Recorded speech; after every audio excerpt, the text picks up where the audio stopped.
अस्सलाम वालेकुम students, welcome to my YouTube channel. इस वीडियो में हम class 6 math unit 6 algebraic expressions की एक्सरसाइज 6.3 को कंप्लीट सॉल्व करेंगे। फर्स्ट क्वेश्चन है write the following statements in algebraic expressions. तो ये जो हमें स्टेटमेंट्स दी गई हैं इनको हमने अलजेब्रिक एक्सप्रेशंस में लिखना है। तो हम क्वेश्चन नंबर 1 का जो पार्ट 1 है इसको सॉल्व करते हैं। एक्सरसाइज 6.3 का क्वेश्चन नंबर 1 पार्ट 1 की वैल्यू है the sum of 3a and 8। तो जैसा कि हमें स्टेटमेंट से ही पता चल रहा है कि 3a और 8 का सम है, तो हम यहाँ पे लिख देंगे 3a प्लस 8। तो इस तरह पार्ट 1 जो है ये सॉल्व हो गया है। पार्ट 2 की वैल्यू है difference of 5p and 5p और डिफरेंस है 5। इस तरह पार्ट 2 भी सॉल्व हो गया है। पार्ट 3 की वैल्यू है डिवाइड 5a बाई 8।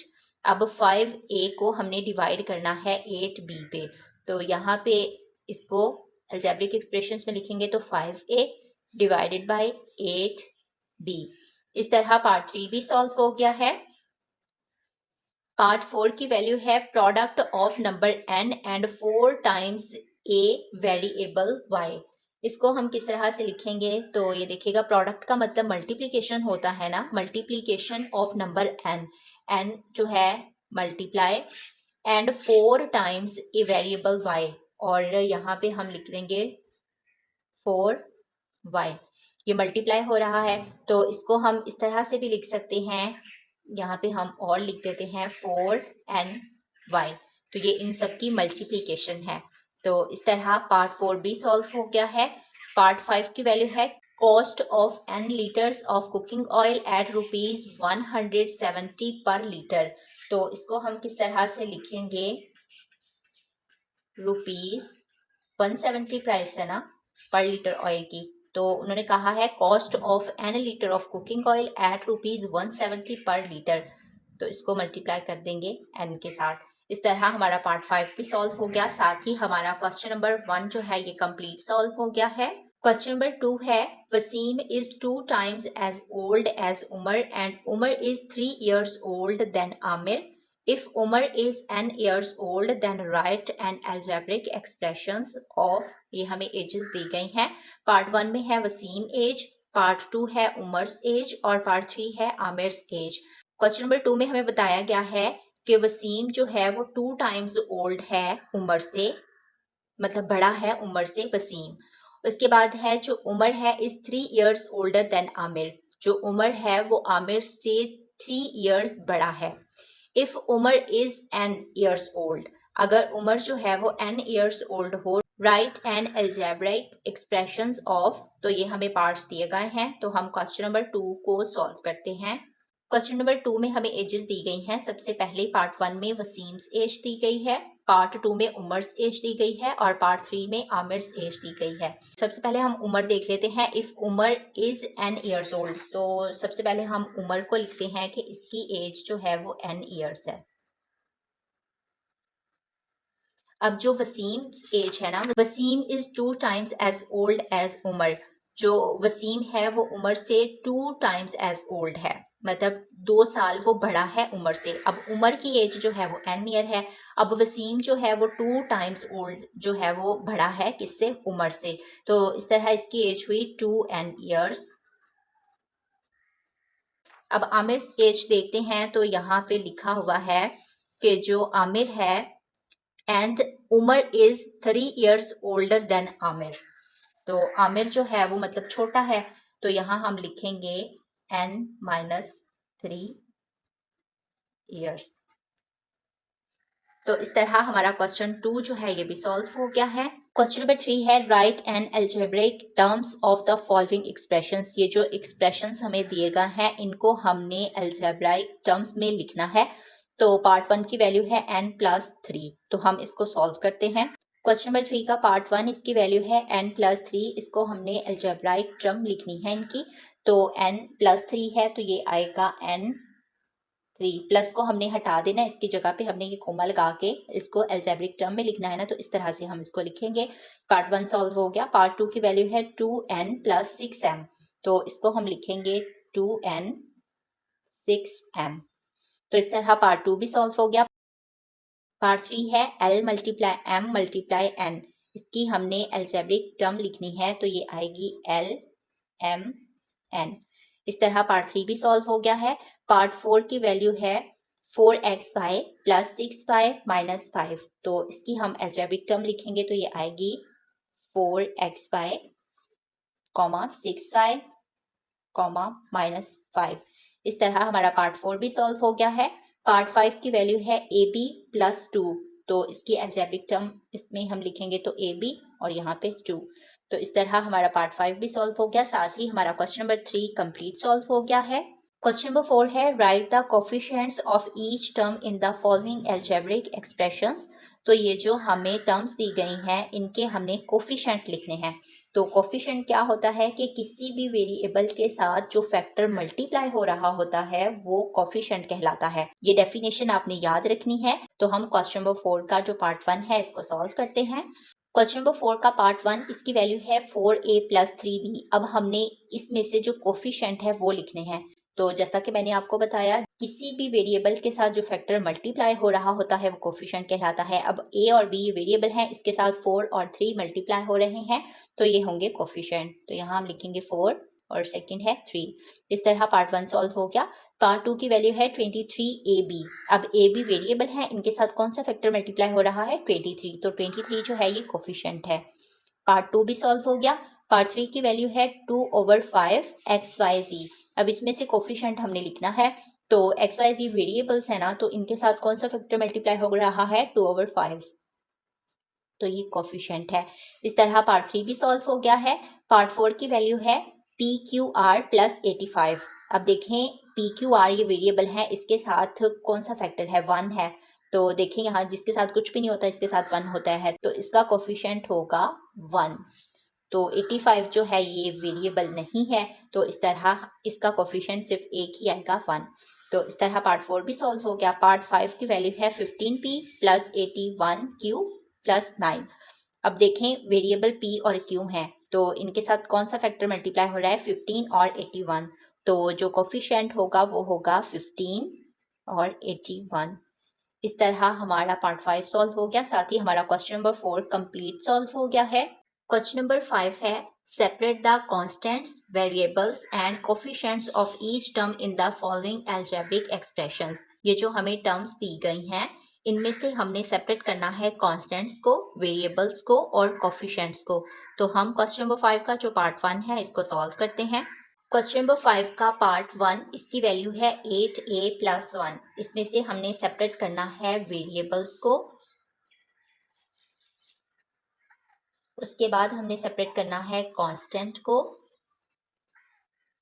और थर्ड पे हमने करना है कोफिशिएंट को। तो अब इसमें से देखें वेरिएबल कौन सा है। a जो है ये वेरिएबल है, और कांस्टेंट इसमें है ये वाला 1, और इसमें से जो कोफिशिएंट है वो, जैसा कि मैंने पहले भी आपको बताया, जो हमने क्वेश्चन नंबर 4 किया था, कि जो वेरिएबल के साथ जो फैक्टर मल्टीप्लाई हो रहा होता है वो कोफिशिएंट होता है। तो 8 इसमें कोफिशिएंट है। इस तरह हमारा जो पार्ट 1 है ये सॉल्व हो गया है। पार्ट जो 2 है इसकी वैल्यू हम लिख लेते हैं। पार्ट 2 की वैल्यू है 3a plus 2b minus 4।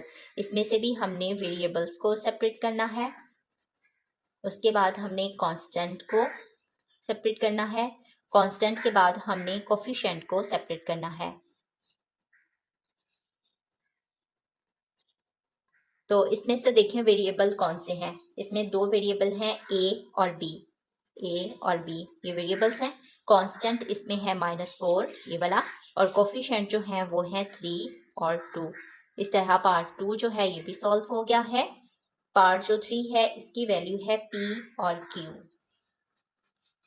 p q इसमें से हमने वेरिएबल्स को सेपरेट करना है, उसके बाद हमने कोफिशिएंट को करना है, और कांस्टेंट इसमें हमारे पास नहीं है कोई भी। अब देखें इसमें वेरिएबल्स जो है वो है p q। अब कोफिशिएंट जो होता है इसमें इन वेरिएबल्स के साथ कौन सा फैक्टर मल्टीप्लाई हो रहा है? यहाँ पे 1 है, जिसके साथ कुछ भी ना उसके साथ 1, तो ये 1 इसका कोफिशिएंट। इस तरह पार्ट 3 भी सॉल्व हो गया है। उसके बाद है पार्ट 4। पार्ट 4 की वैल्यू है ax plus b y plus c. इसमें से हमने वेरिएबल्स को सेपरेट करना है। उसके बाद हमने इसमें कांस्टेंट, कांस्टेंट के बाद कोफिशिएंट। तो अब इसमें वेरिएबल्स देखें कौन से हैं, एक्स है और वाई है, एक्स और वाई वेरिएबल्स हैं। और इसमें कांस्टेंट जो है वो क्या है, कांस्टेंट ये है सी। और कोफिशिएंट क्या है, कोफिशिएंट इनके साथ कौन सा फैक्टर मल्टीप्लाई हो रहा है, ए और बी। तो ए और बी जो है ये है कोफिशिएंट। पार्ट 5 की वैल्यू है 3a plus 4b plus c. इसमें से भी हमने वेरिएबल्स को सेपरेट करना है, कांस्टेंट को सेपरेट करना है और कोफिशिएंट को सेपरेट करना है। तो वेरिएबल्स जो हैं वो इसमें है a और b, कांस्टेंट है इसमें c और जो कोफिशिएंट है वो है 3 और 4। तो इस तरह हमारा पार्ट 5 भी सॉल्व हो गया, साथ ही हमारा क्वेश्चन नंबर 5 कंप्लीट सॉल्व हो गया है। क्वेश्चन नंबर 6 है separate like terms in the following. तो ये जो हमें दी गई हैं टर्म्स, इनमें से हमने लाइक टर्म्स जो है उनको सेपरेट करना है। लाइक टर्म्स का मतलब होता है एक जैसी टर्म्स। तो हम क्वेश्चन नंबर 6 को सॉल्व करते हैं। क्वेश्चन नंबर 6 में हमने लाइक टर्म्स को सेपरेट करना है। तो यहाँ पे देखें ये है 3a 5a, ये एक जैसी टर्म्स हैं। यहाँ पे 9a 76a, तो इनको हम सेपरेट कर लेते हैं, ये लाइक टर्म्स हैं। एक तो है 3a, फिर ये वाली है 5a, उसके बाद हमारे पास है 9a ये वाली, उसके बाद है 76a। अब हम देख लेते हैं m, ये देखें 21m, एक तो ये हो गई, उसके बाद ये है 4m और m वाली टर्म कोई भी नहीं है। उसके बाद हमारे पास आ जाती है p वाली टर्म, तो एक तो ये है 8p, उसके बाद p वाली ये टर्म है 3p, उसके बाद कोई भी नहीं है। अब हम देख लेते हैं s वाली, ये 4m तो हमने लिख लिया है ना, अब है 2s, तो ये 2s और s किसी के साथ है टर्म में, किसी में भी नहीं है। उसके बाद ये है 3p, ये भी हमने लिख लिया है। अब हम l वाली देख लेते हैं, तो ये सबसे पहले हमारे पास है 8l, उसके बाद l वाली और कोई भी नहीं है, सिर्फ एक ही है 8l। उसके बाद हम देख लेते हैं, ये 76 से हमने लिख लिया, ये है bc और ये cb, ये दोनों एक ही हैं। तो यहाँ पे हम लिख लेते हैं 17bc और है 9cb। तो इस तरह हमने लाइक टर्म्स लिख दी हैं इनमें से। तो हमारा क्वेश्चन 6 जो है ये कंप्लीट सॉल्व हो गया है। क्वेश्चन नंबर 7 है write the algebraic expressions by adding the following terms. ये जो टर्म्स हमें दी गई हैं इनको हमने ऐड करना है। तो हम क्वेश्चन नंबर 7 का जो पार्ट 1 है इसको सॉल्व करते हैं। इसकी वैल्यू है x और y। क्वेश्चन नंबर 7 का पार्ट 1, इसकी वैल्यू है x y। तो इनको ऐड करके हमने अलजेब्रिक एक्सप्रेशंस पे लिखना है। तो एक्स वाई है, इसको हम ऐड करेंगे तो ये आएगा x प्लस वाई। इस तरह पार्ट 1 सॉल्व हो गया। पार्ट 2 की वैल्यू है a 2a और 3a, तो इसको हम लिखेंगे a plus 2a plus 3a। अगर हम इनको ऐड करते हैं तो ये 3 और 2 5 और ये 1 6, तो ये आएगा 6a। ऐसे भी हम इसको लिख सकते हैं। इस तरह पार्ट 2 सॉल्व हो गया। पार्ट 3 की वैल्यू है x माइनस वाई और ये है 3x, इसको हमने ऐड करना है। तो ये ऐड होंगे कुछ इस तरह से, x plus minus y plus 3x। तो ये 3, ये भी x है और ये भी x है, 3 और 1 4x प्लस और माइनस माइनस y, इसको हम इस तरह से भी लिख सकते हैं। उसके बाद है पार्ट 3 भी सॉल्व हो गया। पार्ट 4 जो है इसकी वैल्यू है p p q q और r, तो इनको हमने ऐड करना है। तो ये ऐड होंगे p plus P Q plus q plus r। तो इस तरह पार्ट 4 भी सॉल्व हो गया है। पार्ट 5 की वैल्यू है 12a, इसकी पावर 2 है और 3b 2 है, तो इसको हम ऐड करेंगे तो 12 2 प्लस 3p की पावर 2। तो इस तरह पार्ट 5 भी सॉल्व हो गया है। पार्ट जो 6 है इसकी वैल्यू है 1 over x 2 over x and 3 over 2, तो इनको हमने ऐड करना है 1 over x plus 2 over x plus 3 over 2। इस तरह पार्ट 6 भी सॉल्व हो गया है। पार्ट 7 की वैल्यू है 2xy yz और 4zx, तो इनको हमने ऐड करना है 2xy plus y z plus 4 z x. तो इस तरह हमारा पार्ट 7 भी सॉल्व हो गया है। पार्ट जो 8 है इसकी वैल्यू है 4x, 5x और 6x की पावर 2। इसका सोल्यूशन जो है इसमें हम लिखेंगे 4x plus 5x plus 6x2। इनको हम ऐड करें तो ये 4 और 5 9, तो ये आएगा 9x प्लस 6x2। तो इस तरह हमारा पार्ट 8 सॉल्व हो गया। साथ ही हमारा क्वेश्चन नंबर 7 जो है ये कंप्लीट सॉल्व हो गया है। क्वेश्चन नंबर 8 है, there are 25 girls and 27 boys in grade 6 in a school. एक स्कूल में ग्रेड 6 में 25 लड़कियां और 27 लड़के हैं। And 30 boys and 23 girls in grade 7 in the same school. और सेम स्कूल में, उसी स्कूल में ग्रेड 7 में 30 लड़के और 23 लड़कियां हैं। Write an algebraic expressions to find the sum of girls and boys in both the grades. तो दोनों ग्रेड्स में लड़के और लड़कियों का हमने सम फाइंड करना है और उसको algebraic expressions में लिखना है। तो हम क्वेश्चन नंबर 8 को सॉल्व करते हैं। क्वेश्चन नंबर 8 है, इसमें हम लेट कर लेते हैं कि जो 1 बॉय है इसको इक्वल कर देते हैं बी के, और जो 1 गर्ल है इसको हम इक्वल कर देते हैं जी के। अब हमने ग्रेड 6 में देखना है, इन ग्रेड 6। ग्रेड 6 में नंबर ऑफ गर्ल्स कितनी है, तो यहाँ हम लिखते हैं नंबर ऑफ गर्ल्स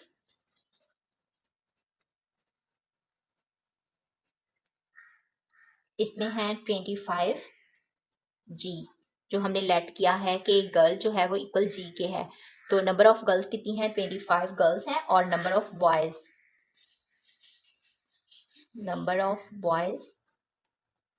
27।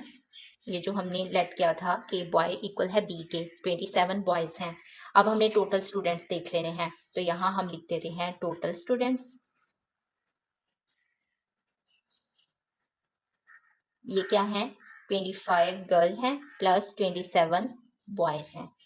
तो ये तो हो गया ग्रेड 6 में। अब हमने देखना है ग्रेड 7 में, तो यहाँ हम लिखते हैं इन ग्रेड 7। ग्रेड 7 में नंबर ऑफ गर्ल्स क्या है, यहाँ हम लिखते हैं नंबर ऑफ गर्ल्स। ग्रेड 7 में नंबर ऑफ गर्ल्स हैं 23 गर्ल्स हैं, और नंबर ऑफ बॉयज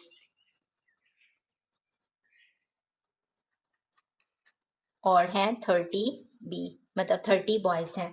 तो टोटल स्टूडेंट्स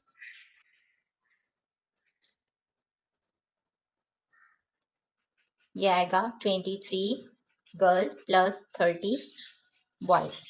तो अब हम इनको algebraic एक्सप्रेशंस में लिखते हैं, तो यहाँ हम इनको ऐड कर देंगे 25 गर्ल जो प्लस 27 बॉयज जो कि ग्रेड 6 में थे।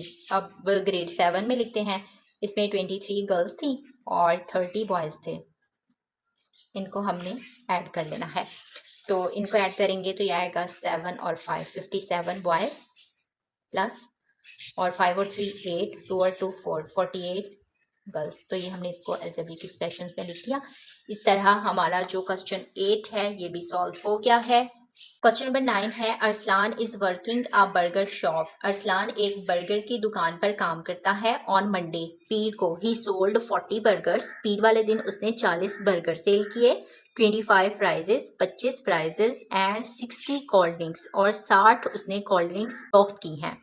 ऑन ट्यूसडे, ट्यूसडे वाले दिन, ही सोल्ड 35 बर्गर्स। उसने 35 बर्गर सेल किए हैं। 28 फ्राइजेस, 28 फ्राइजेस सेल किए हैं, और 54 कोल्ड ड्रिंक्स, और 54 मतलब 54 कोल्ड ड्रिंक्स उसने फरोख्त की हैं ट्यूसडे को। उसके बाद है, write and algebraic expressions and find how many burgers, fries and cold drinks did he sell in both the days. हमने इसको algebraic एक्सप्रेशंस में लिखना है और बताना है कि उसने दोनों दिनों में कितने बर्गर्स, फ्राइजेस और कोल्ड ड्रिंक्स फरोख्त की हैं, सेल की हैं। तो हम क्वेश्चन नंबर 9 को सॉल्व करते हैं। क्वेश्चन नंबर 9 है, क्वेश्चन नंबर 9 में हमने लेट करना है कि बर्गर्स जो हैं ये इक्वल हैं बी के, फ्राइज इक्वल हैं एफ के, और कोल्ड ड्रिंक्स इक्वल है सी के। Items sold on Monday. Monday को उसने 40 बर्गर, 25 फ्राइजेस और 60 कोल्ड ड्रिंक्स उसने सेल की हैं। उसके बाद है item sold on Tuesday. Tuesday को उसने 35 बर्गर्स, 28 फ्राइजेस और 54 कोल्ड ड्रिंक्स सोल्ड की हैं। उन्होंने कहा है कि आप फाइंड करें item sold in both days. तो हम यहाँ पे लिखते हैं items sold in both days. तो यहाँ हम लिख देते हैं जो उसने मंडे को सेल की थी कि 40 बर्गर्स और 25 फ्राइजेस थे और 60 कोल्ड ड्रिंक्स थी। और ट्यूसडे को 35 बर्गर्स थे, 28 फ्राइजेस और कोल्ड ड्रिंक्स थी 54। इनको हमने ऐड कर लेना है। अब यहाँ पे आएगा 4, 6 और 5 11, 114 कोल्ड ड्रिंक्स, 8 और 5 13, 3 1 कैरी, 2 और 2 4 और 1 5, 53 फ्राइजेस और यहाँ पे आएगा 5 4 और 3 7, 75 बर्गर्स। तो ये हमने इसको अलजेब्रिक एक्सप्रेशंस में लिख दिया है। तो इस तरह हमारा जो क्वेश्चन 9 है ये सॉल्व हो गया है। साथ ही हमारी एक्सरसाइज 6.3 कंप्लीट सॉल्व हो गई है। उम्मीद करती हूँ आपको सभी क्वेश्चंस की समझ आ गई होगी। Thanks for watching this video. Allah Hafiz.